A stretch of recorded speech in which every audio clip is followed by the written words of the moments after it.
Once again, welcome back to KC's Classes. KC's Classesന്റെ മറ്റൊരു എപ്പിസോഡിലേക്ക് എല്ലാവർക്കും സ്വാഗതം. This is Kiran CS. Sreenarayana open university M.Com second semester എക്സാംസിൽ നാളെ നടക്കാൻ പോകുന്നത് ഏറ്റവും ഇമ്പോർട്ടൻ്റ് ആയിട്ടുള്ള തിയറി പേപ്പറാണ് global business operations and institutions. നമ്മൾ ഈ ഒരു സബ്ജക്റ്റിന്റെ ഇമ്പോർട്ടൻറ്റ് ക്വസ്റ്റ്യൻസിന്റെ വീഡിയോ ഉറപ്പായും പ്രതീക്ഷിക്കുന്ന ഓരോ പാർട്ടിലുള്ള ചോദ്യങ്ങളുടെ ഡിസ്കഷൻ ഇതൊക്കെ അപ്ലോഡ് ചെയ്ത് കഴിഞ്ഞിട്ടുള്ളതാണ്. കാണാത്തവരുണ്ടെങ്കിൽ കാണാം. സ്മാർട്ട് സ്റ്റഡിക്ക് വളരെ ഹെൽപ്ഫുൾ ആയിരിക്കും. അത് മാത്രമല്ല നമ്മൾ ഓൺലൈനായിട്ട് കോച്ചിങ് പ്രൊവൈഡ് ചെയ്തിട്ടുണ്ടായിരുന്നു. നമ്മൾ ഇന്നത്തെ വീഡിയോയിൽ ഇൻക്ലൂഡ് ചെയ്തിട്ടുള്ളത് ഇപ്പോൾ പഠിച്ചുകൊണ്ടിരിക്കുന്ന കുട്ടിയാണെങ്കിലും ഒന്ന് പാസ് ആകണമെങ്കിൽ മിനിമം ഫോക്കസ് ചെയ്യേണ്ട കാര്യങ്ങളാണ്. Last day examination tips. വീഡിയോയിലോട്ട് പോണേക്കാൾ മുമ്പ് പറയാനുള്ളത്, നമ്മുടെ സ്ഥാപനം ശ്രീനാരായണ ഓപ്പൺ യൂണിവേഴ്സിറ്റി M.Com എല്ലാ സെമസ്റ്ററിലെയും ക്ലാസ്സസ് പ്രൊവൈഡ് ചെയ്യുന്നുണ്ട്. നമ്മുടെ ആപ്പിലൂടെയാണ് ക്ലാസ്സസ് അവൈലബിൾ ആവുക. റെക്കോർഡ് ക്ലാസ്സസ് ഉള്ളതുകൊണ്ട് തന്നെ എപ്പോൾ വേണമെങ്കിലും പഠിച്ച് ഡൗട്ട് ഉള്ളത് ചോദിക്കാനുള്ള അവസരം ഉണ്ടെന്നുള്ളതാണ്. ഇതുവരെയുള്ള നമ്മുടെ റിസൾട്ട്സ് ഒക്കെ സൂപ്പർ റിസൾട്ട്സ് ആണ് കേട്ടോ.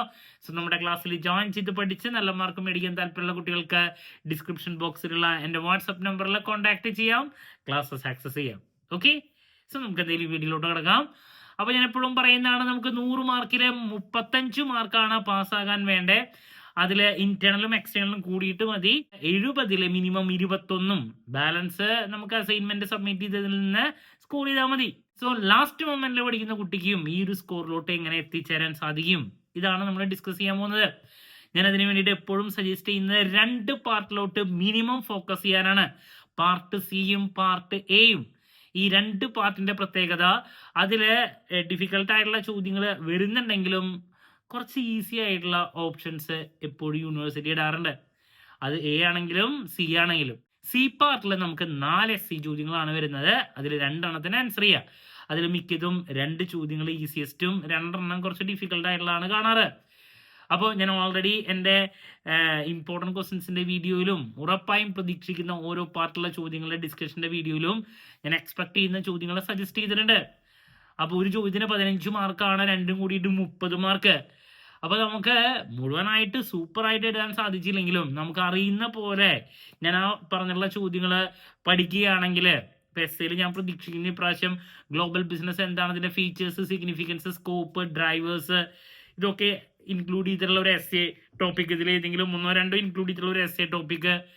അതുപോലെ തന്നെ ഇന്റർനാഷണൽ ട്രേഡ് തിയറീസിനെ പറ്റിയുള്ള ചോദ്യങ്ങൾ. അതുപോലെ തന്നെ FDI എന്താണ്, അതിന്റെ അഡ്വാൻറ്റേജസ്, ഡിസഡ്വാൻറ്റേജസ്, ഫീച്ചേഴ്സ്. പിന്നെ FDI പോളിസി, ഇന്റർനാഷണലൈസേഷൻ എക്സ്പീരിയൻസ്, അങ്ങനെയുള്ള ഒരു ചോദ്യം. FDIനെ റിലേറ്റ് ചെയ്തിട്ടുള്ള 2 ടോപ്പിക്കുകൾ ഏതെങ്കിലും ഒരെണ്ണം പ്രതീക്ഷിക്കുന്നുണ്ട്. Then level of economic integration, അതിന്റെ സ്റ്റേജസ്. അങ്ങനെ ഒരു 3-4-5 സജഷൻസ് ഞാൻ നൽകിയിട്ടുണ്ട്.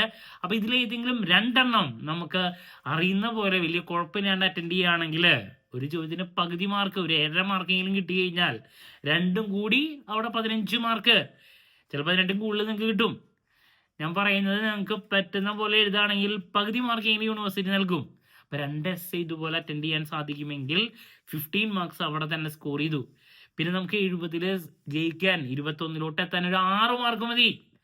സോ ഞാൻ എൻ്റെ 2 മാർക്സിലെ എക്സ്പെക്ട് ചെയ്യുന്ന കുറച്ച് ചോദ്യങ്ങളുടെ സജഷൻസ് നൽകിയിട്ടുണ്ട്. അത് നോക്കിയാൽ അതിൽ നിന്ന് നിങ്ങൾക്ക് എന്തായാലും ഒരു 5-6 മാർക്കിനുള്ള കിട്ടും. കുറെ ടീമുകൾ എന്തായാലും പ്രതീക്ഷിക്കുന്നുണ്ട്. ഇപ്പോൾ FPI എന്താണ്, FIIA എന്താണ്, PTA, അതുപോലെ തന്നെ FTA ഫ്രീ ട്രേഡ് എഗ്രിമെന്റ് എന്ന് പറയുന്നത്. അതുപോലെ തന്നെ യൂറോപ്യൻ യൂണിയൻ എന്താണ്, ADB എന്താണ്, WTO എന്താണ്, GATT എന്താണ്, IBRD എന്താണ്. ഇങ്ങനെ ടീമുകൾ ഒരുപാടുണ്ട്. ഇതിലേതെങ്കിലും എന്തായാലും നമ്മൾ പ്രതീക്ഷിക്കുന്നുണ്ട്.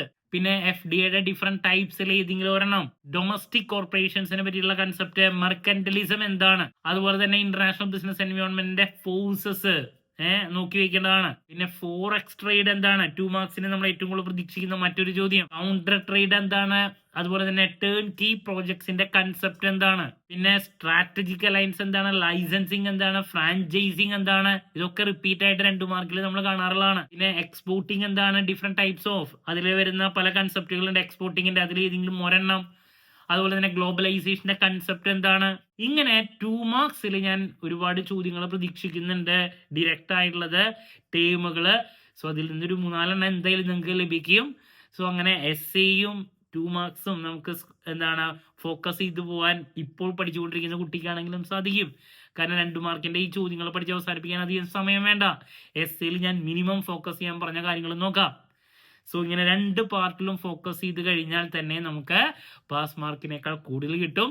പിന്നെ ഞാൻ 5 മാർക്സിൽ പ്രതീക്ഷിക്കുന്ന കുറച്ച് ഷുവർ ക്വസ്റ്റ്യൻസ് പറഞ്ഞിട്ടുണ്ട്. അതും കൂടി നോക്കുകയാണെങ്കിൽ നിങ്ങൾക്ക് നല്ല മാർക്സിലോട്ട് എത്തിച്ചേരാൻ സാധിക്കും, ഇപ്പോൾ പഠിച്ചുകൊണ്ടിരിക്കുന്ന കുട്ടിയാണെങ്കിലും.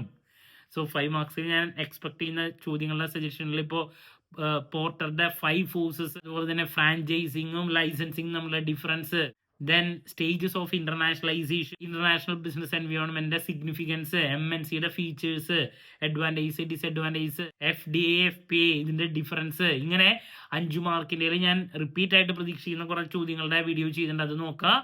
അതും നമുക്ക് അറിയുന്ന പോലെ സ്കോർ ചെയ്യാൻ സാധിക്കുമെങ്കിൽ നിങ്ങൾക്ക് പുഷ്പം പോലെ പാസ്സാക്കാൻ സാധിക്കും.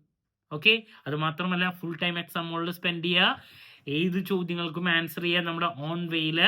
ഇതൊക്കെ പറ്റുമെങ്കിൽ നിങ്ങൾ തോൽക്കില്ല എന്നുള്ളത് 100% ഗ്യാരണ്ടി ഞാൻ നൽകുന്നു.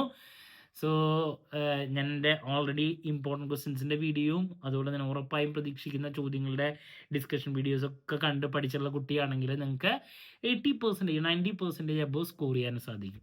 ഓക്കെ, സോ ക്ലാരിറ്റി കിട്ടിയെന്ന് പ്രതീക്ഷിക്കുന്നു. എന്ത് ഡൗട്ട് ഉണ്ടെങ്കിലും കമൻറ്റ് ചെയ്യുക, അതിനുള്ള മറുപടി ഞാൻ വീഡിയോസിലൂടെ നൽകുന്നതായിരിക്കും.